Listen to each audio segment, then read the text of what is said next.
That's gorgeous. That'll be great when it's finished. That was the track we used in the Russell ident last year, when someone sent in some footage that they'd found of our big drummer Russell jumping into the sea.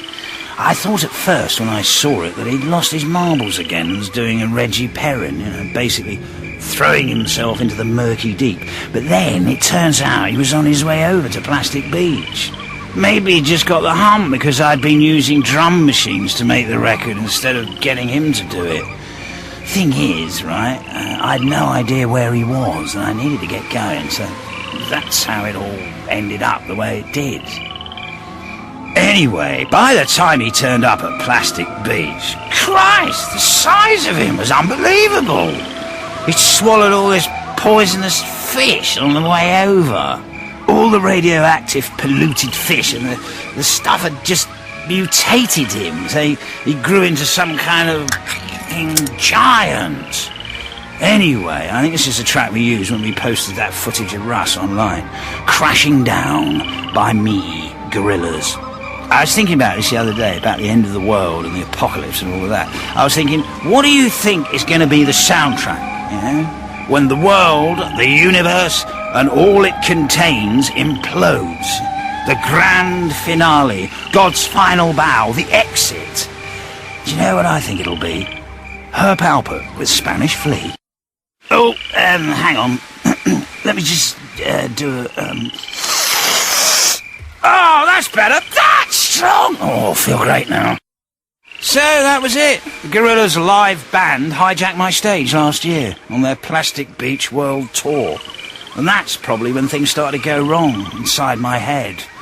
As I, Murdoc Nichols, was forced to endure a torturous tour locked in the dressing room, night after night. I got back off tour around Christmas, and by the time we returned to Plastic Beach, the place was chaos, a fully blown war zone. My island in ruins, my HQ and recording studio bombed to smithereens. So, as per my usual tricks, I just got the hell out of there using espionage and ingenuity and rum. With the island under attack, 2D was still down in the underwater glass-bottomed room that he'd lived in on the island. I thought it was the best way to keep him there, because he had a crippling fear of whales. Cetophobia, it's called. Nice. Anyway, the last thing I saw of him was... Well, last I heard is that whale I'd hired to patrol the island, underwater, like. That whale took a sodding great lump out the side of the island, swallowing 2D whole and half his room in the process. Russell beat the whale up, grabbed him by his whale tail, and literally chucked him halfway across the ocean. That was it. Gone. Gone in 60 seconds. No more 2D. Whoosh! So, anyway, with all this blood and fire and bullets and bombs raining down on me, and the boogeyman coming for my soul, it's heavy, too heavy. So I made it look like I'd offed myself in the bunker and just got the hell out of there.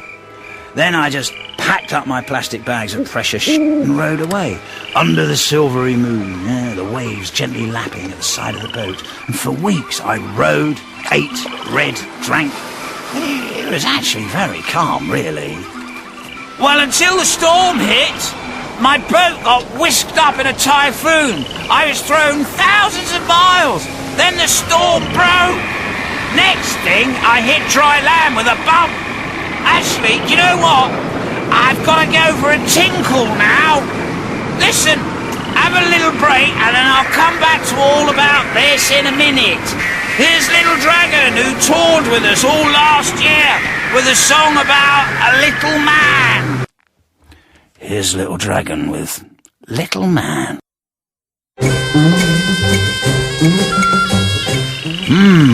Chapter 14, in which the courageous and gallant Master Murdoc Nichols sails around the world and winds up in Siam, then gets kidnapped and taken to the outer Mongol terrain, becomes a courtier in the Russian palace of Smirnov, invents a famous vodka recipe with P.A. Smirnov's son Vladimir after escaping Russia and the Bolsheviks, and is forced to marry the Tsar's daughter, the beautiful one with the really fantastic knuckles.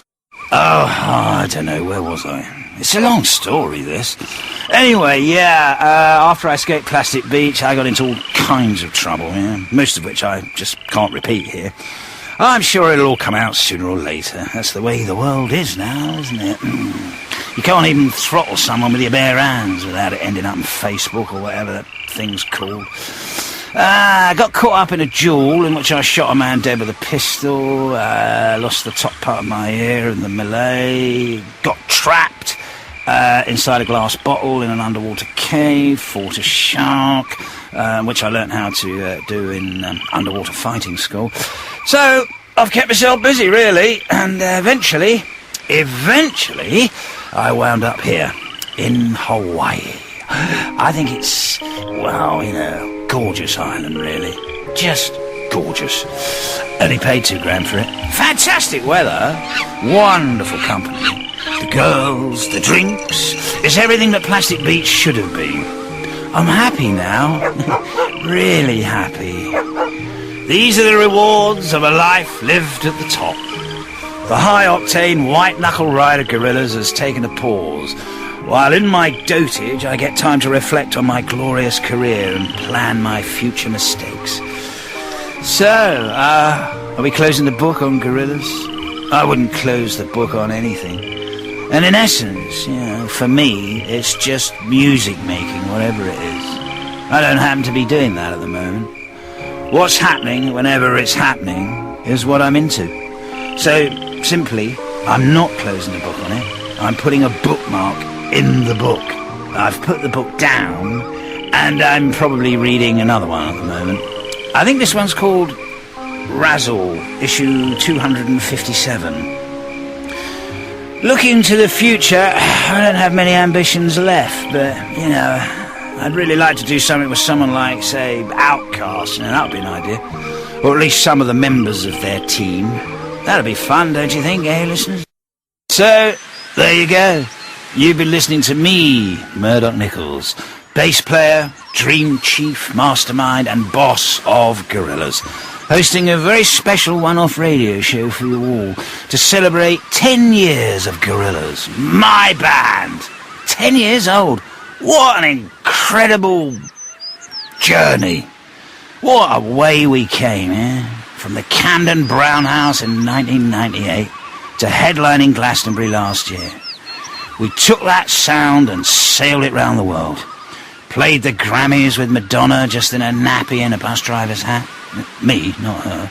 Then Madison Square Gardens, recording with Dennis Hopper, Ike Turner, Bobby Womack, Snoop, Lou Reed, the D12, Ibrahim Ferrer, Eunice Stubbs. I only started this band as a joke, really. I thought, if we could headline the Withered Hand in Stoke, I might be able to pull a bird or two. Now look, incredible. And the bullet points of that journey, the singles, are all collected now, forever, on one album, out now. Gorillaz, the singles, 2001 to 2011. What a package, even if I do say so myself. But what now? What now? Here I am, pina colada in hand, as the ether rolls in warm and sticky and rich over the bay. I feel the calling of another lamp, another magic bottle to find myself corked up in for a millennia. The Gorillaz spirits are returning to the jar, folks. You did have your chance. But for me, right now, I've just mixed myself up another Brompton cocktail. There's a lovely warm tide lapping against my soul, and I'm drifting off. The uncivil war in my head is retreating. Warm, comforting clouds are drifting over my soul. Gorillaz, I do hope you enjoyed the show. And who knows, Kitty Winks? If you rub the lamp in just the right way, maybe one day will reappear to light up your world all over again, to show you a small glimpse of what the future may hold. You've been a wonderful audience, and thanks so much for watching. What a ride.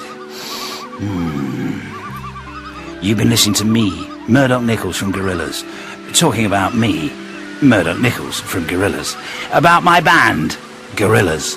And to play us out, here's Scott Walker with The War Is Over. Night, night. Bye-bye.